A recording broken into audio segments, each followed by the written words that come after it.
You hoop? You know, I started at North, and then I went and I played in college. So, and when I was going to school in Europe for a little bit, they had a team. The university had a team. I tried out. You played in the Euro League? No, I did not say the Euro League. The university had a team, and I was like, all right, let me see if I can jump on. And it was going good, and it was like a small, like semi-pro team. But then, like, I was also going to school. I was like, you know what? At that point, having played basketball my whole life, I know how it also becomes like a job, and that kind of kills it a little bit. And then I was like, I'm just going to enjoy myself while I'm over here studying. I'm not what country in Europe were you in? It was in the Netherlands. No, Denmark. No. Amsterdam. Holland. Yeah. It wasn't Amsterdam. It was a city in the north called, like, in Dutch it's Groningen, but like in English it'd be like Groningen is how it looks. Yeah. So you was really enjoying yourself. I mean, it was a good time, but like it was just like that expansive, like seeing like new people and like very international and like new ways of doing things. Coffee shops. Hey, listen. Yes. Yeah. So you were a passport bro before this. Yeah, listen. I knew this was gonna come back up. Passport, bro. I had a passport. Yeah. Became popular. Yeah. That's half the battle. Yeah. Get out of America, right? Right. Well, and you know what's crazy? I went. What was it? 2 years I was there led up to 2016, and right before I came back, there was that election.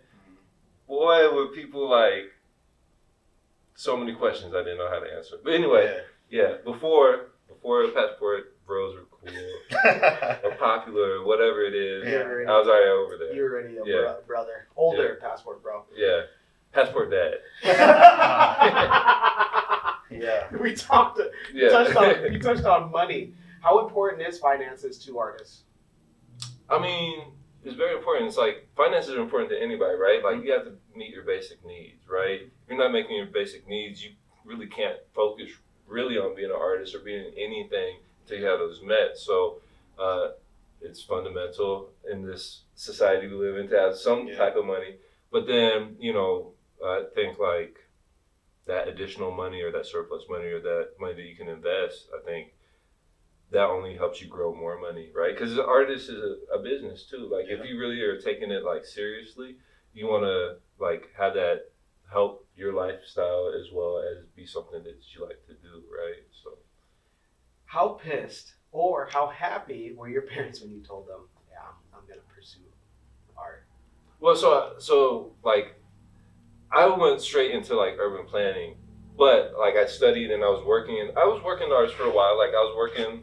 Like I did an internship with the Bemis, I worked with the Astor Gates and the curator at the time there, and then like those early times where I was like basically setting up art galleries, right, and doing art shows. So at that time, I didn't really go into that deep, except like I'm working in the arts, right? I wasn't like I'm just an artist and this is just the only direction I'm gonna go.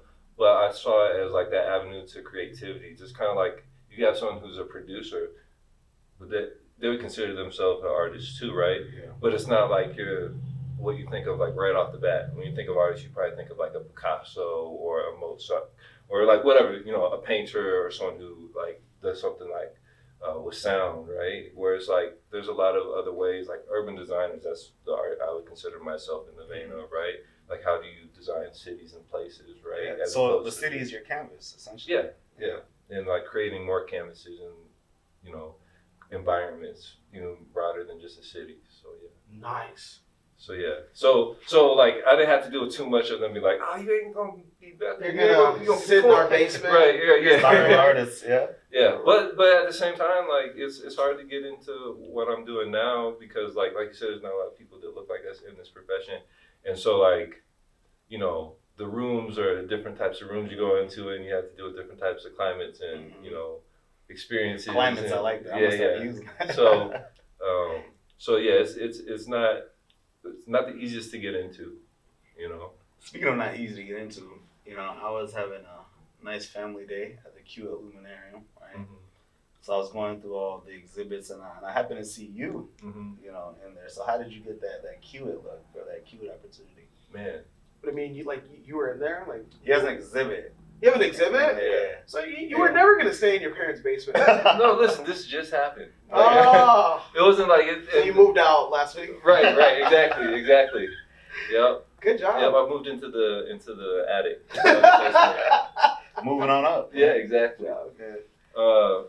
But yeah, it was cool because when the Q Luminarium was getting built and Q was moving into town, they reached out to like a lot of people, and I think they did a really good job at that. Like trying, because they want to be like involved in the community, like like actually like be connected with the community, not just like downtown, not just like boxes down there that people go to and North whatever. downtown. Yeah. Well, we can go into all that, but down there, and then but I think they did a good job of just like reaching out, and be like, what should we be doing, and this and that. So I was someone who they reached out to, as well as other people, and not only just giving feedback. Oh yeah, you should maybe talk to this person or do that, and then they kind of just caught on to what I was doing and my background, and that's where it kind of like progressed from there. And then they're like, oh, let's learn about the trail and just like urban planning, like a little bit of feedback on like how we can set up this area to talk about like city planning and that sort of thing. So consulted with them for a while, gave some ideas, but then that just grew into more of the video and all that sort of thing. So me and him are avid bike riders, right? Yeah. So talk to us a little bit more about the trail. Okay, so yeah, North Omaha Trail is about a 2-mile trail that runs from the next block up, 24th and Ohio, to 31st and Sprague in front of Bud Crawford's gym. Shout out to Bud Crawford, by the way. Yep, I had that big fight, and it connects to like 2 other trail systems that are getting built out right now at that end. And the idea is to connect this end into downtown, eventually making it to the Bob Carey Bridge. So then you can go over to Council Bluffs and there, First Avenue Trail, Gifford Park over to like Field Club Trail. So like really connecting this part of the community to the rest of the community through the trails, because just like everything else, this community was redlined, so it didn't have like investments in like public infrastructure and trails and green spaces like the rest of the city has like for decades, forever, basically. So that was like a big reason to do it, but then also like the public health benefits for the people who live in the community, for the same reasons, right? To offset some of those, whether it's like high blood pressure, obesity, so on and so forth. You have to have those active lifestyles, and the opportunity to do that, what happens. But more than that, it's also a cultural trail, because like one of the biggest things that came out when we were talking with the community about like how do we do this is like we want art, history, and culture, right? Tell a story. Yeah, well, tell a story, place to save the history, and those sorts of things. So with that, that's where like we support like more placemaking events along the trail, like whether Kiera's Pull Up and Vibe, help support Elijah's Juneteenth Joy Fest, lots of walks with like community members, bike rides, but then public art. So like we're working on a mural right now. We completed one earlier this year, did one 2 years ago on Buzz Gym, collaborated on that one. So like, and the idea is to keep going and just set it up so there's art, events and such like that throughout the community. You mentioned redlining, and I'm privy to the fact that you helped work on an assessment that helped identify, a red line map. Can you speak more about that? Yeah, man. Like way back in 2018, right? You were working. Yeah, when I was back at the city, like I was new there. City of Omaha. City of Omaha. Okay. Yeah, and they were like, "Hey, there's this project, the affirmatively furthering fair housing plan study." Affirmative action. You would think so. Yeah, but the Supreme Court said. Yeah, but they said no. It It has the word affirmative, but it's not that. Okay. But it's basically just like assessing like Omaha and saying like what are the gaps, what are the needs, what are the problems, the issues. So it looked at housing, it looked like at transportation, the economic landscape, I guess, of the city. So at the end of the day, it was myself and then Meredith, who I gotta give big props to Meredith, because she did like 80% of that. I just helped with the maps and then the transportation section, and then I think it was the economic development section. But through that, like, and some other planners who worked there, Stephen Osberg at the time. Steven's a cool dude. Yeah, he's super cool. Yeah. Basically, we were like, all these things correlate with the redlining map. So redlining, basically segregation in Omaha, right? Housing discrimination, a multitude of things were layered on that map, but basically Are you currently, and how do you feel about artificial intelligence in urban planning? And has that hurt or helped? And are you working with that right now? Listen, urban planning, urban design, and everything else, right? Because I just think the thing that's really hit me, and I think a lot of other people, when you think of AI, right now the first thing that comes to my mind is Chat GPT, right? Mm-hmm. And I'm just like, how much time does that save you, right, on different things? Done. Paper finished. Where did John Grant report doing apologies on that? Huh? He did an apology on Jack? From what I understand. Oh, really? Yeah. Nice. I don't know. Oh.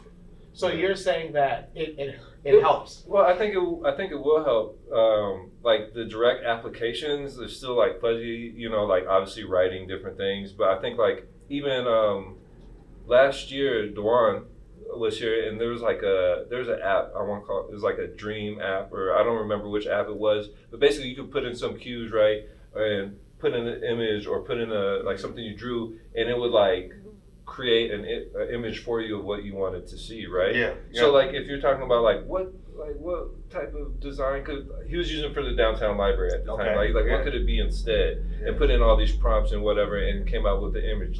It's just saying I think it creates more urban designers and more urban planners, or you have more tools to work with, and more people have those tools, which I think in the end is good, right? For the overall profession, because more people can kind of voice and show this is what I mean when I say this is how it should be. So I think it would be a good thing, but exactly how is it going to pan out, and all the applications, I don't know. There's a million directions it could go, right? Yeah. So. No, it's dope. I used it last year. Where it's my brother Elijah Craig. He had showed me this, and I put in Kushite pyramids floating, or something like that, right? And it created that for me, and I was just so mind blown, but it was so powerful. So I do understand that it is something that could be very powerful and very influential. Did artificial intelligence create those shoes? No, that's our guy, Mr. West, man. Oh, man. But I can't speak on it right now. Good job. But speaking of that, is just think what it'll do to music. Yeah. I'm actually scared of that, because one of my biggest fears, this is off topic, but it's someone recreating my voice or me saying something that I never actually said. Deep fake. Right. So as an artist, I would imagine, we've already seen with Drake, we've seen a Drake verse that was created by AI, Kanye verse that was created by AI. So how do you guys balance the benefit and then also the ability to, I guess, essentially take artists' intellectual property, I guess, or their voice or whatever you may use? I mean, I don't know. Yeah, we don't. None of us know. That's why it's great we're having this conversation. Yeah. Because I think maybe a year from now, maybe we'll have a better understanding. Your building right says past, present, and future, right? And I think we're in it. We're in that. Nipsey Hussle, before he died, he said dinosaurs are gonna crumble. These corporations are gonna crumble. We're creating a whole new world right now, and it's exciting, but it's also we don't know what's coming next. But that's life, though. None of us know. We didn't know the pandemic was coming. We made the best of that. So. But the pandemic was a bad thing. Yeah, definitely. But it did change a lot of things. It sped up a lot of things. A lot of things that are happening now wouldn't have happened the way that they're, obviously not the way that they're happening, but they might not have happened at all if it weren't for the pandemic. $400 million going into North and South Omaha wouldn't have happened. It wasn't going to happen, Yeah. So anyway, that's that a little bit off topic, but it still applies, right? Yeah. Because it brings it back to the community, and I think that's the one thing I'd like to just speak on a little bit is when I talk about urban planning, urban design specifically, it's not just the buildings and the streets. It's broader than that, right? It's it's multidisciplinary. So it does include the artists, whether it's musical or whatever, right? And other professions too, health professions, right? Because it takes a lot more than just building buildings to create a city, right?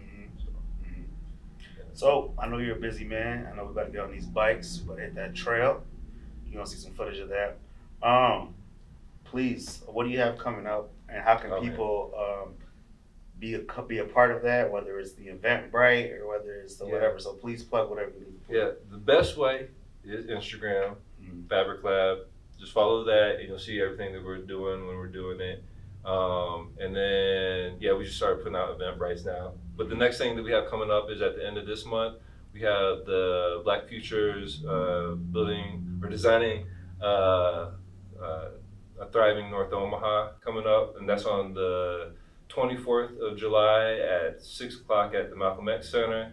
And then we have a secret house party that you have to follow. Party. I remember those days. Yeah. Party. He has an invite in his somewhere in his inbox or in his text message. I'll say his name. Yeah. Oh yeah. Yeah. We're gonna put it out more, but we're bringing back national artists and a bunch of yeah. It's like Michael Rubin's all white party. Oh God. Well, I don't want to be that. No, it's not like that. No hugs on the back, bro. Don't touch me at all. But these, yes. Yeah, so I would say watch the Instagram for that too, because we're gonna post it like closer to the event, and then definitely like when you see it, like register for it, because then you'll get the invite to and the directions, the address to the event. And that'll be on the 27th of July.